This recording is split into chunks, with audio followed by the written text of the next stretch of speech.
కార్మికులను రెచ్చగొట్టే ప్రయత్నం చేస్తా ఉన్నారు. ఆత్మహత్యల వైపు ఈ సమాజంలో బాధ్యత గల వ్యక్తులం వాళ్ళ సమస్యను పరిష్కరించే విధంగా చెప్పాలి తప్ప ఆటో కార్మికులు ఆత్మహత్యలు చేసుకోమని ప్రేరేపించేటువంటి పరిస్థితి జరుగుతూ ఉన్నది. అలా ఇది మంచిది కాదు సమాజానికి. దయచేసి వాళ్ళు 10 సంవత్సరాలు ఉన్నప్పుడు ఆర్టీసీ పరిరక్షణ నేను చెప్తుగా అధ్యక్షత ముందు 60 రోజులు సమయం ఇస్తే పట్టించుకోలే, పిఆర్సీలు ఇయ్యలే, బాండ్స్ ఇచ్చారు, అవి ఇయ్యలే. ఇప్పటికీ ఆర్టీసీ ఆస్తులు వరంగల్ వాళ్ళ పార్లమెంట్ సభ్యుడు పేరు చెప్పొద్దు టైర్ రిటైరింగ్ తీసుకున్నాడు.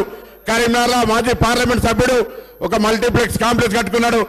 ఆర్మూర్లో శాసనసభ్యుడు ఇప్పటికి ఆర్టీసీకి బాగా వాళ్ళ గురించి మాట్లాడితే మళ్ళీ మీకు ఏమైతే ఒకసారి ఆలోచన చేయండి. ఆర్టీసీ రక్షణ మా బాధ్యత. 10 ఏళ్ళు ఎన్నడూ కూడా ఆర్టీసీ కార్మికుల పట్ల ఆలోచించిన వాళ్ళు ఒక రిటైర్డ్ ఎగ్జిక్యూటివ్ డైరెక్టర్ ముఖ్యమంత్రి గారు బంధువు చెప్పిందే చెప్తే మీకు వినబుద్ధి కాకపోతే ఏం చేస్తామే.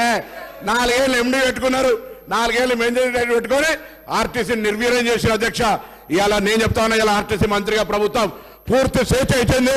ఆర్టీసీ సంస్కరణ, అనేకమైనటువంటి సాంకేతిక విప్లవం, నూతన బస్సులు, అదేవిధంగా మహిళలకు పరిష్కరిస్తే మాకు ఎందుకో అర్థమవుతలేదు. ఆ మహిళ మా అక్క చెల్లెళ్ళు గౌరవ శాసనసభ్యులైనా వాళ్ళకు కనీసం ఆలోచన విధానాన్ని మార్పు చేయమని కోరుతా ఉన్నా. మహిళలకు బస్సు సౌకర్యం ఇస్తే ఎందుకు ఇబ్బంది అవుతుందో తెలియదు. ఆటోలను రెచ్చగొడతా ఉన్నారు, ఏంది ఆటోలకు గిరాకీ మేము ఎక్కడ దెబ్బతీసినాం? ఆటోలకు కూడా మా ప్రభుత్వం ఎన్నికల హామీ ఇచ్చింది, దాని వైపు కూడా ఆలోచన చేస్తా ఉన్నాం. ఆటోలకు న్యాయం చేసే బాధ్యత మాది. దయచేసి లేనిపోని అపవాదు అనవసరమైనటువంటి ఆటో కార్మికులను ప్రేరేపించి అధ్యక్ష వీళ్ళు ఆటోలు ఎక్కిరు అధ్యక్ష, ఆటోలు ఎక్కే బెంచ్ కారు నేను చెప్తే ఫ్యూడలిస్టిక్ మెంటాలిటీ ఉన్న ఆటో కార్మికులను అవమానపరుస్తా ఉన్నారు.